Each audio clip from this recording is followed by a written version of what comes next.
Queridos amigos, meu nome é Nazareno Feitosa e estou aqui para parabenizar todos vocês, porque está no ar a Web TV Chico Xavier.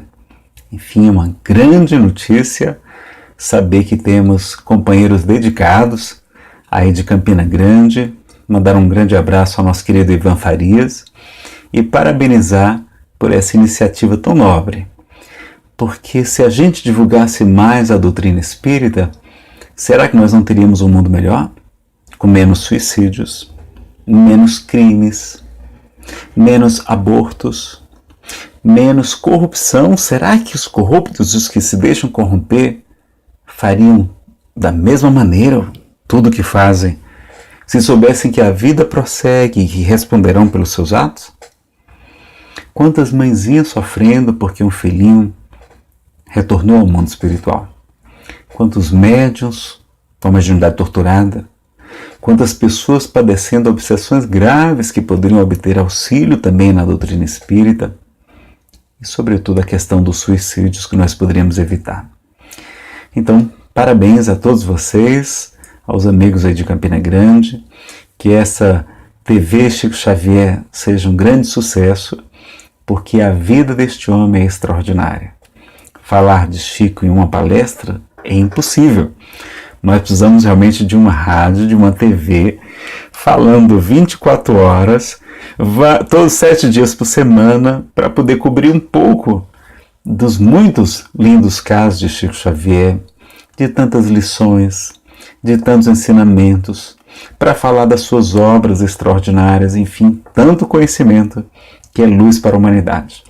O Espírito Emmanuel, no livro Estude Viva, no capítulo 40, vai falar que o Espiritismo solicita uma espécie permanente de caridade, a caridade da sua própria divulgação. Então, vamos em frente com essa grande caridade que leva consolo, esperança, fé, alegria e esclarecimento para muitos corações. Um grande abraço, fiquem todos com Deus.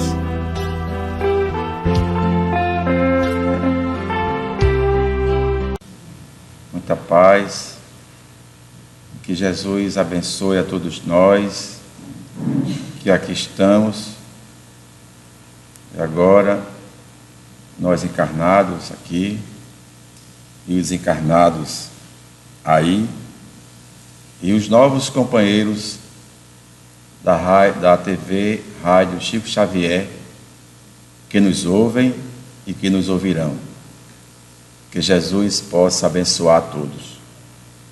E nós estamos iniciando neste mês o Natal, que a cristandade comemora como o nascimento de Jesus. E nós vimos esta noite, nós vamos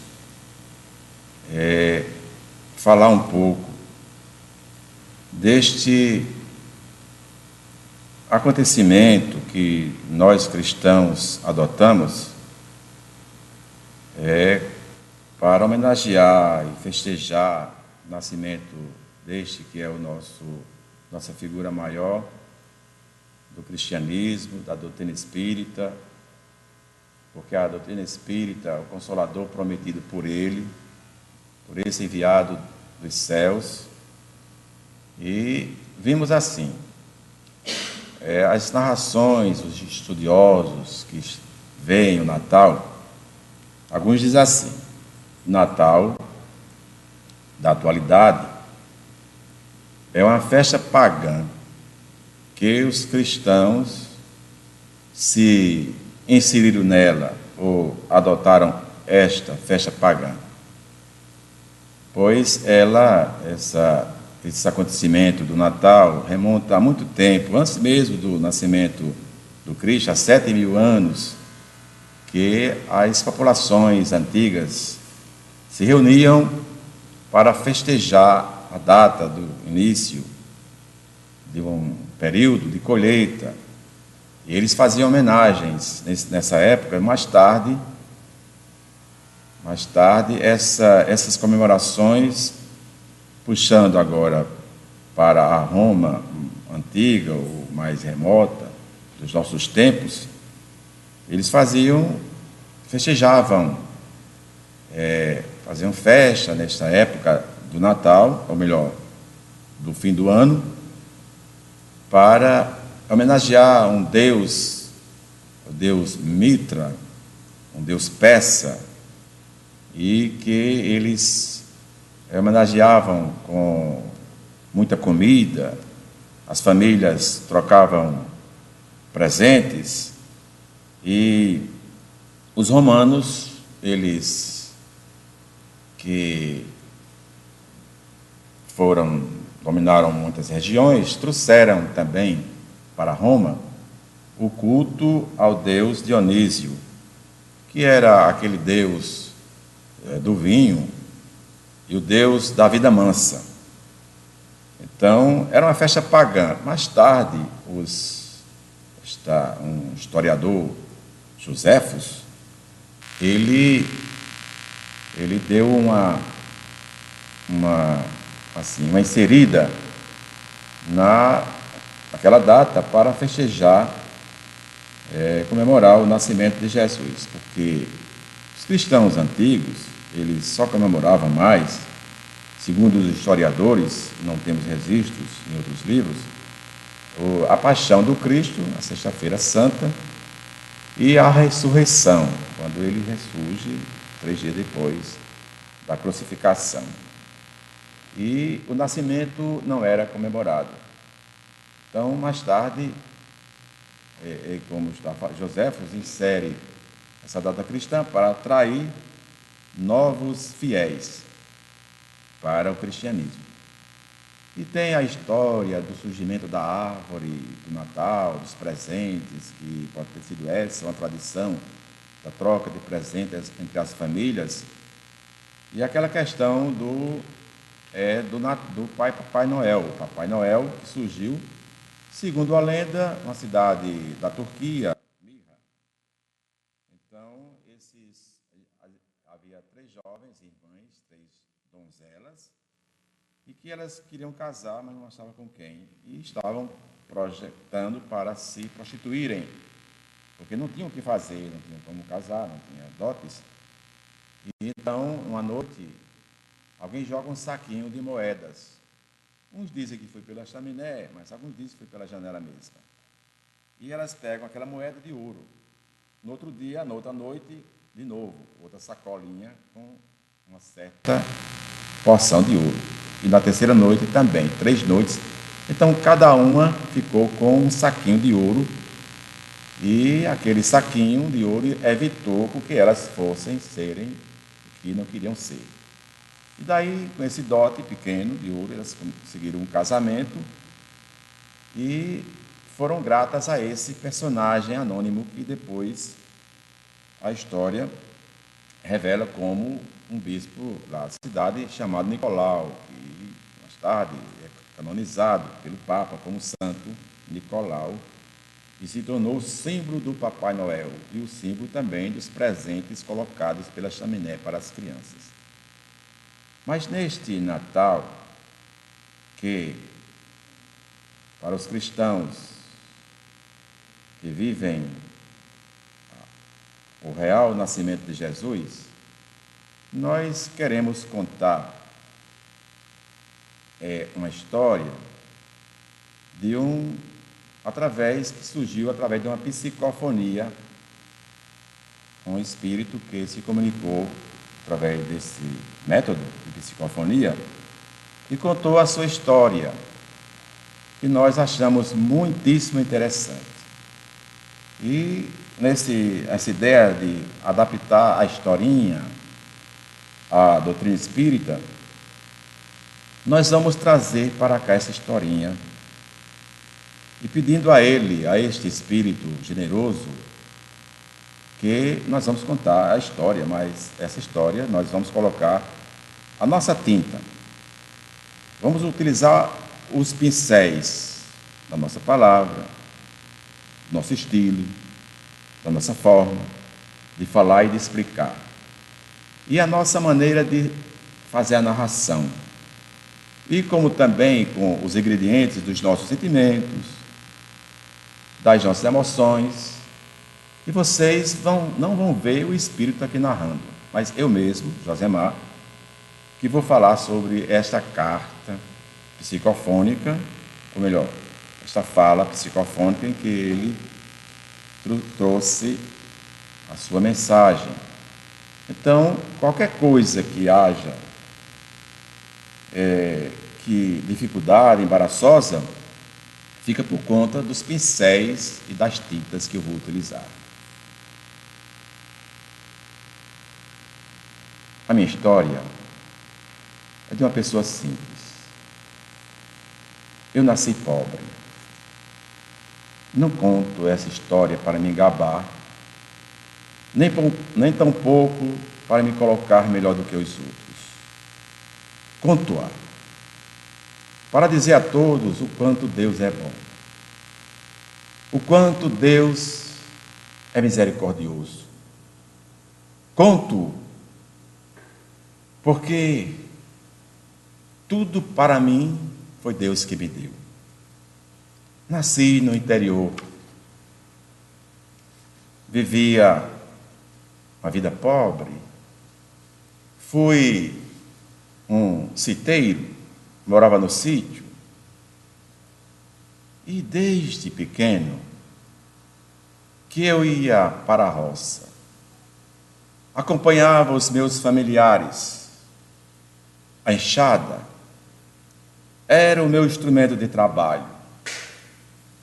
Todas as manhãs, durante os 6 dias da semana, lá ia eu, para o campo, e auxiliava no trabalho da terra e levava a semente para o chão. Nesse trabalho, eu posso fazer uma comparação. Nunca passei fome, porque sempre, às vezes, à noite tinha um talo de macaxeira para me alimentar, ou um resto da fava colhida no sítio, que alimentava meu corpo. Assim eu vivi pequeno. Logo cedo, meu pai foi-se. Perdi meu pai. E eu pequeno não entendia. Pensei que ele estava escondido em algum lugar ao qual eu não podia vê-lo. Quando completei 8 anos, perdi a minha mãe. Ela faleceu. E na noite do seu velório, quando aquelas senhoras bondosas, na época era hábito, fazerem aquelas rezas que as pessoas chamavam de excelências, e que aqueles mais velhos sabem do que eu estou falando. Elas cantavam, oravam. Naquela noite, quando elas terminavam o culto, eu aproximei-me, estava só, do caixão de madeira pobre da minha mãe, da minha mãezinha, que ali estava inerte. Tinha eu 8 anos, e ao me aproximar, sozinho, eu e o caixão e a minha mãe. Então eu disse de mim mesmo para Deus que eu tinha aprendido nas missas que eu ia com os meus. Conhecia que Deus era o Pai de bondade e amor, porque a minha mãezinha havia me ensinado. E todas as noites eu pedi a bênção à minha mãe.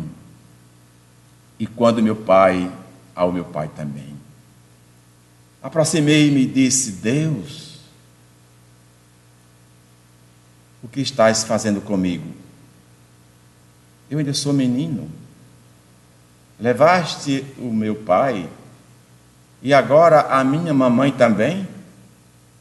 O que será de mim? Escondeste de mim a minha mãezinha querida como fazer agora? De manhã, quando sair para a roça, a quem vou pedir a bênção? À noite, quando chegar, cansado para a ceia do jantar, e for me deitar, ó Deus, a quem vou pedir a bênção? Agora estou vendo. Queres que eu peça a ti? Pois então, ao invés de pedir as bênçãos à minha mãezinha querida, que tu estás escondendo de mim, e que amanhã não haverei mais, como não vejo agora o meu pai, eu vou pedir bênção a ti. Mas, Senhor, nunca me deixes só. Não me abandones. Não me deixes ao léu. Que as privações do mundo livra-me, Senhor. Já que eu não posso me amparar nos meus, que já se foram, eu agora me amparo em ti. E assim o tempo passou.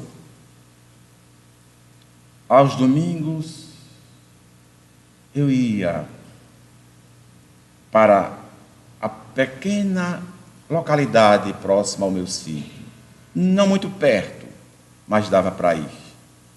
Levava as coisas dos produtos da terra para trocar por alguma coisa. Ia à missa, ao culto, e ficava lá, ouvindo ou o padre, ou alguém, ou o sacristão, e prestava bem atenção.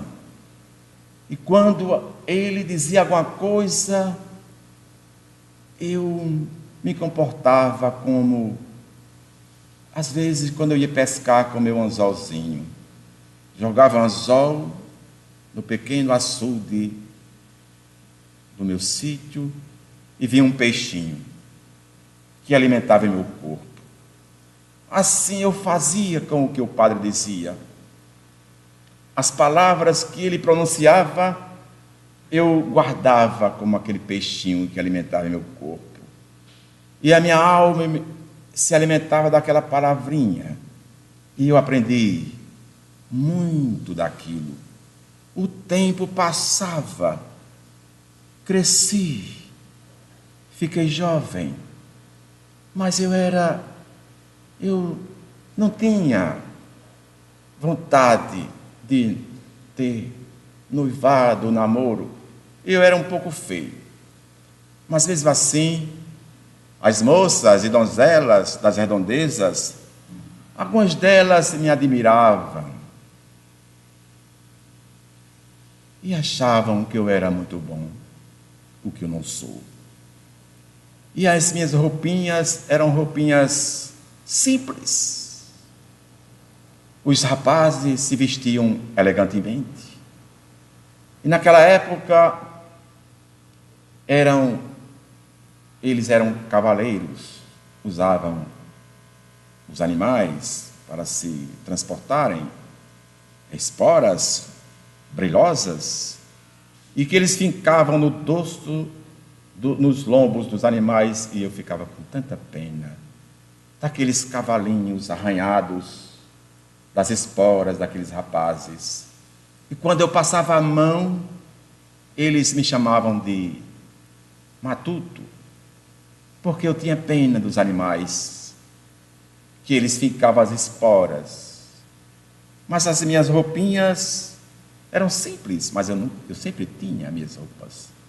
Eles se vestiam todos, exibiam roupas granfinas, mas todas aquelas roupas que eles exibiam, eles não compravam nada, porque eles não tinham dinheiro.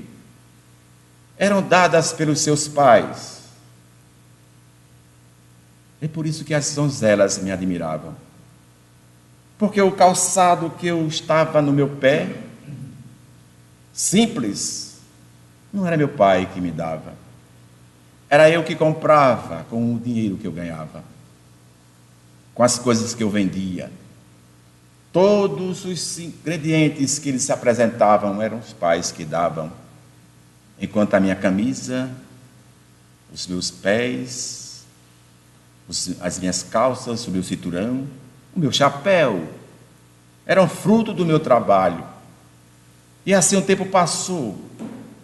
E às vezes eles diziam: por que você não casa? Não arranja uma namorada?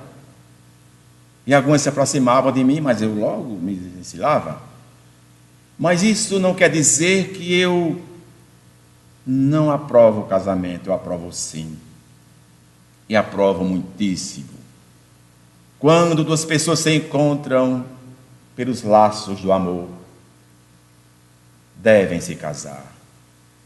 Mas eu me lembrava de Paulo, citado pelo padre, e eu me lembro bem, Coríntios 1, versículo 7, e Paulo dizia assim: ora, se você não puder ficar solteiro como eu fico, se não puder suportar a vida de solteiro como eu suporto, então é melhor casar-se do que abrasar-se. Eu aprendi isso com o padre, fazendo referência a Paulo, o apóstolo de Jesus. E eu adotei este ensinamento. Ora, eu posso ficar solteiro e não vou me abrasar em ficar solteiro. Então fiquei solteiro. Mas todas as semanas, quando me tornei um pouco mais rapaz, eu fazia um pequeno jantar na minha casa e convidava as pessoas para vir à minha casa. Ia às casas onde 3 órfãos ali moravam e chamava aqueles órfãos para ir à minha casa. Se vocês não tiverem o que jantar, vão para a minha casa, porque eu tenho pouca coisa, mas dá para matar a fome. Vocês querem vir? E eles iam. E daqueles órfãos, outras pessoas vieram. E ficou um hábito meu, toda semana eu fazia um jantar para aqueles que não tinham que jantar. Eu fazia um jantar para aqueles que não tinham o que jantar. Eu mesmo fazia e dava a eles. E vinham muitas pessoas e elas comiam do meu jantar. Mais tarde, isso foi tornando-se um hábito e eu fiquei fazendo isto. Alguns deles cresceram e conseguiram independência e não precisava mais do meu jantar. Mas outros foram chegando.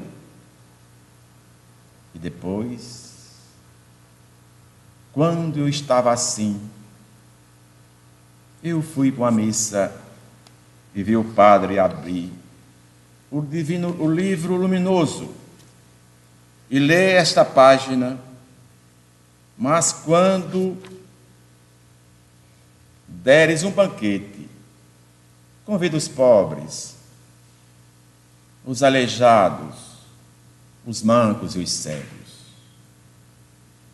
E eu fiquei pensando: onde tem cego com fome para eu ir botar, levar comida para ele se ele não tem? Onde existe algum manco que não possa caminhar, para que eu possa, pelo menos um dia da semana, levar algo para esse manco se alimentar? Onde há um pobre, ou um aleijado, ou um enjeitado, que eu possa ir e levar alguma coisa para diminuir a dor do aleijado, ou do manco, ou do desajeitado. E eu procurava nas redondezas sempre, onde tivesse não um homem, um jovem, mas também uma pessoa de idade. Aí eu ia lá. E eu me lembrava o quê? Que eu tinha que fazer isto, porque se Deus estava me dando uma vida feliz, eu era feliz. e muito feliz. E quando as pessoas vinham reclamar de mim, aí eu olhava assim: o que é que você está reclamando de mim? Eram jovens que muitas vezes não aceitavam o jeito deles, não aceitavam o jeito de eu ser. Para eles, na época, eu era um matuto. Eles me chamavam disto. E eles não aceitavam, então eles me maltratavam, mas eu não me sentia maltratado por eles. E eu via sempre que o padre fazia referência ao amor ao próximo, que temos que amar o próximo. E eu pensava, sim, eu tenho que amar esses meus, e esses que me ofendem, e que pensam me ofender, mas não me ofendem, porque se eu não amá-los e não respeitá-los, Deus vai me castigar com as penalidades da vida, que são muitas. E uma delas que eu tenho mais medo é de passar fome, o que eu nunca passei, graças a Ele.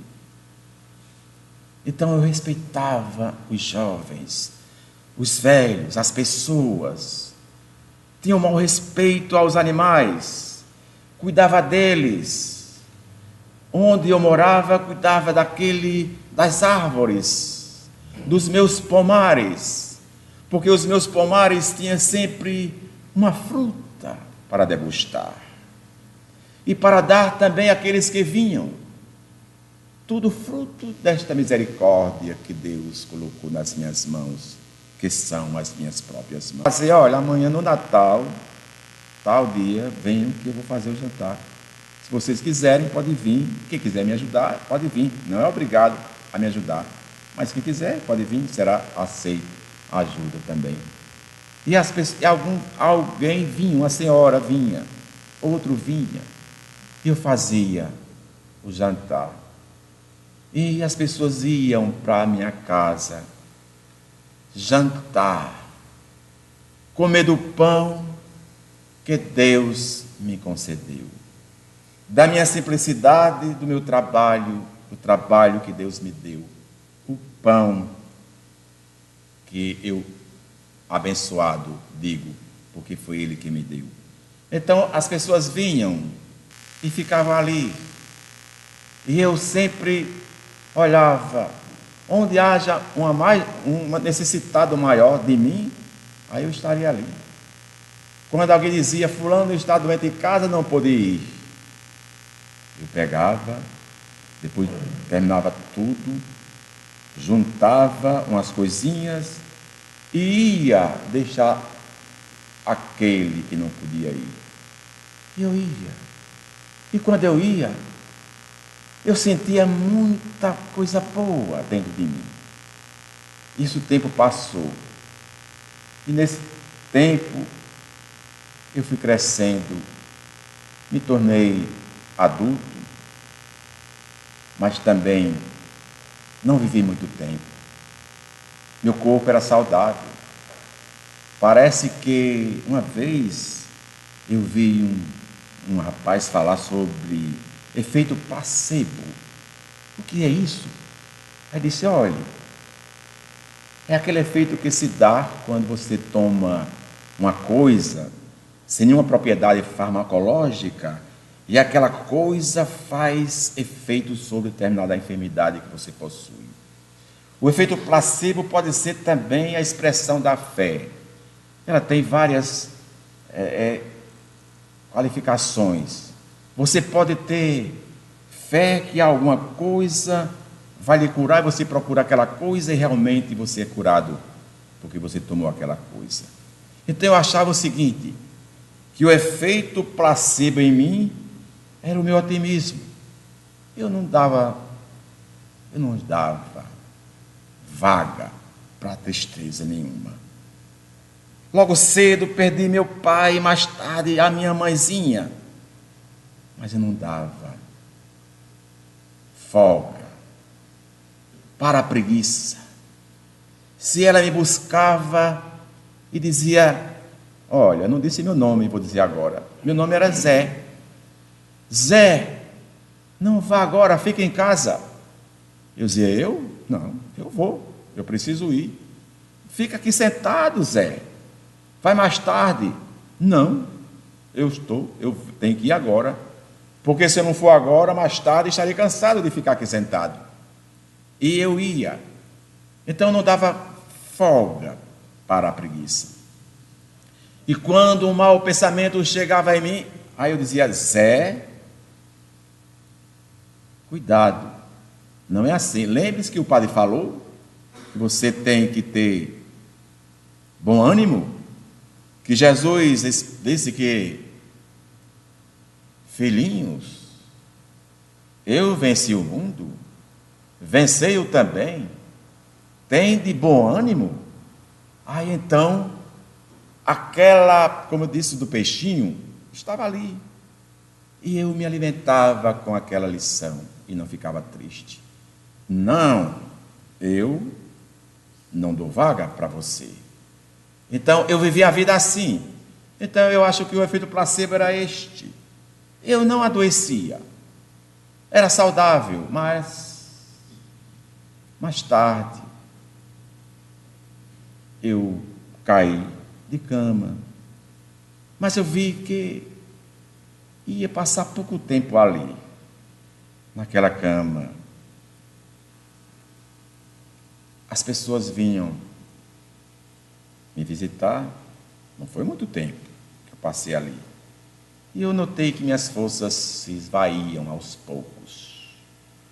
Mas à medida que essas forças físicas iam se exaurindo, eu sentia que a minha visão, não sei que visão, alargava-se. Eu não via mais a minha choupana pequena.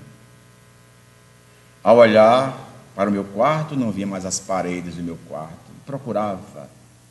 Então, as pessoas que me visitavam, as pessoas minhas amigas, aqueles que sentiam simpatia por mim, os meus vizinhos, eu olhava para eles e já começava a ver outros que acompanhavam aqueles meus vizinhos. E quando mais frágil estava o corpo, minha visão se dilatou e comecei a ver pessoas amigas, que não eram elas como eu, que não tinham um corpo físico como nós, e que aquelas pessoas me visitavam, mas eram rostos raidosos. Elas radiavam alegria para minha alma cansada.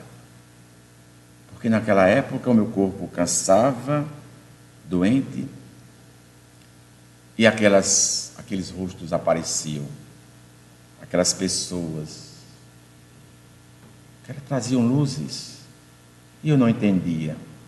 Chegou uma delas e disse, teve uma ocasião à noite, que alguém se aproximou com um ramalhete de rosas vermelhas, belíssima, de um perfume. Eu disse, o quê? Para que essa rosa? Zé, nós vimos te agradecer. Mas o quê? A mim? Eu sou um pobre coitado. Eu vim te agradecer, Zé. Mas o quê? A paciência que tu tiveste conosco. Mas o que é isso? Eu nem sei o que é paciência. Só mais tarde é que eu soube o que é, teoricamente, o que é a paciência. A paciência, Zé, que tu tiveste conosco e nos trazer o pão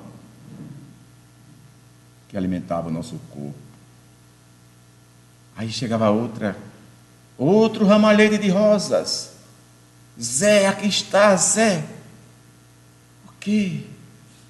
Este ramalhete de rosas? Sim, pelos meus filhos. Quais filhos? Zé, aqueles 3 órfãos que tu deste comida nos dias de semana e no Natal. Mas eu não fiz nada. Eu não fiz nada. Zé, mataste a fome de muitos famintos da terra. E por isso, tu és um agraciado. Vê as pessoas que estão chegando aqui. Então, quando eu vi, eram aquelas que eu não conhecia intimamente, que moravam mais distante, mas que elas, por ouvir dizer, criaram em si uma grande consideração por mim, se eu saber. Mesmo sendo pessoas desconhecidas para mim, estrangeiras, elas ouviram as narrações daqueles que vieram à minha casa nas noites da semana e nas noites do Natal. E aquelas outras que conversavam comigo quando eu visitava aqueles que estavam doentes. E elas divulgaram e levaram para essas outras que eu não as conheci pessoalmente, e algumas delas que deixaram o corpo físico vieram aqui, ali, e disseram: Zé, estamos aqui para agradecer. Agradecer o quê? O exemplo de bondade e de amor. Nós estamos a lembrar dos natais que tu chamava os pobres e os necessitados. E contigo, à distância, nós aprendemos. E hoje, eu, Zé,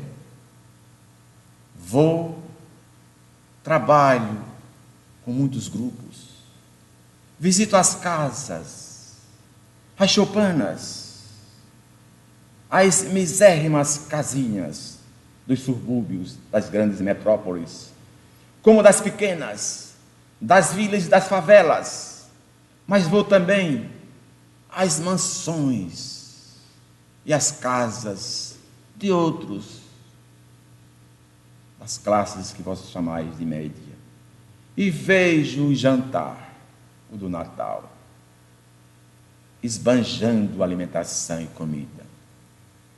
E eu vou e me aproximo dos mais jovens e peço a eles que quebrem essa tradição de esbanjamento, essa festa de Mamon, que não é a festa de Jesus, mas é a festa de Papai Noel criada pelas tradições que nós imitamos e que nós adotamos.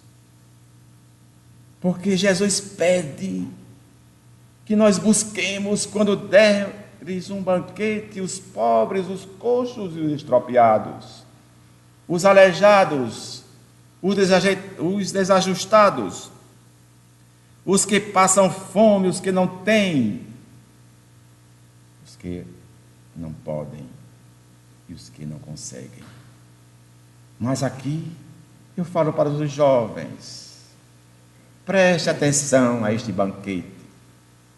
Aqui tem muitas comidas. Você sabe, eu, quando estive na terra, não me alimentei desses que estão aí, nenhum deles comi, e veja como eu estou. Não comi dessas comidas que aqui estão, nem as conheço, porque são comidas de gente rica. Eu não fui rico, eu fui pobre. Mas procurem serem regrados com o que comem e com o que gastam, com o que esbanjam, ou com o supérfluo, porque mais tarde, aí eu digo a eles: olha, a vida, por mais que se demore na terra, ela passa rápido como um raio de um relâmpago. É isso. Nós que estamos aqui consideramos uma vida como um raio de um trovão. Puf! Assim é a vida. Curta essa vida em fazer o bem e não gastem no supérfluo. Sabe por quê? Porque mais tarde, quando acontecer que esta vida passa rápido e chegar a morte, que é a grande reveladora da verdade, então, se nós estivermos esbanjando, pode ficar certo, vamos nos dar mal. E para evitar que nós nos fiquemos mal, então busquemos a simplicidade, busquemos regrar as coisas com a disciplina, para não estragarmos, não jogarmos ao lixo, porque eu vejo tudo quase ir ao lixo. 48% já fizeram a conta aqui, vai para o lixo. Enquanto muitos morrem à míngua de fome aos redores das mansões e das casas. Não façam isso, porque a vida os espera. Não esta vida, mas a vida futura. Então, no Natal, pensemos em Jesus, o Filho maior que Deus nos deu, presente para nós. Observai Jesus. Vede a manjedoura, aos redores da manjedoura. Vede o que está ali, enquadrado naquela imagem do presépio: José, Maria e Jesus. Uma manjedoura simples, uma manjedoura improvisada, um ambiente simples. Não há ali pedras preciosas, não há ali vestidos preciosos, roupas elegantes. Não existe ali etiquetas que brilham e que encantam e fascinam a ilusão guardada nos corações humanos. Nada disso tem ali. Copiai o Natal com o que está ali sendo expresso em todas as religiões cristãs. É ensinada ou ensinado a simplicidade e a humildade.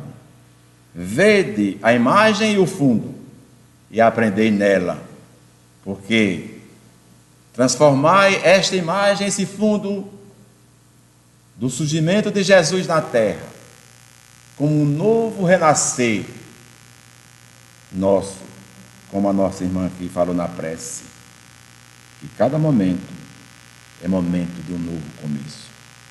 E que neste Natal nós possamos nos libertar do tradicionalismo que nos prendeu e que nós copiamos. Que façamos o Natal, mas um Natal diferente. Que possamos comprar o melhor. Temos condição de comprar, que compremos.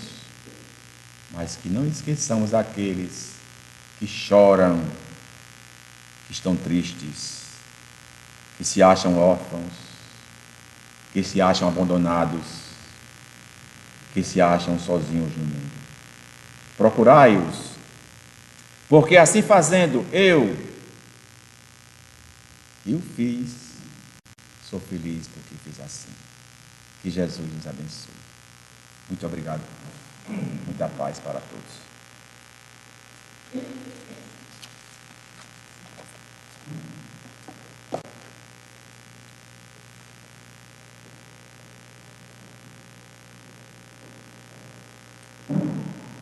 Obrigado, Josimar,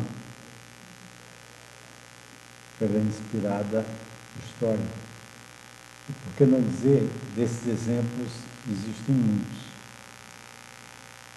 Nós temos duas maneiras de aprender: pela lição ou pelo exemplo.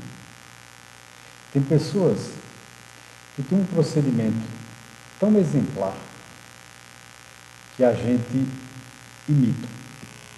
É uma forma de a gente crescer.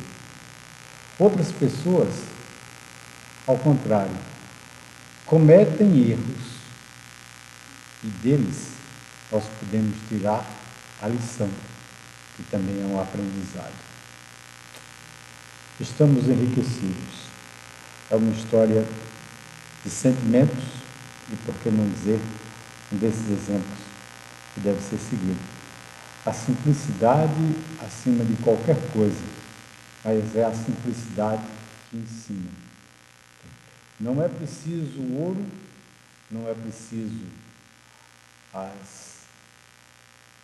as visões e os convívios no high society, na alta sociedade. É preciso apenas a simplicidade. Continuemos com a nossa concentração, com a nossa sintonia no Cristo e na bondade e prossigamos a nossa reunião. Eu quero convidar os passistas agora para a Câmara de Paz. E se alguém tiver necessidade de paz, por gentileza, se dirigir à Câmara.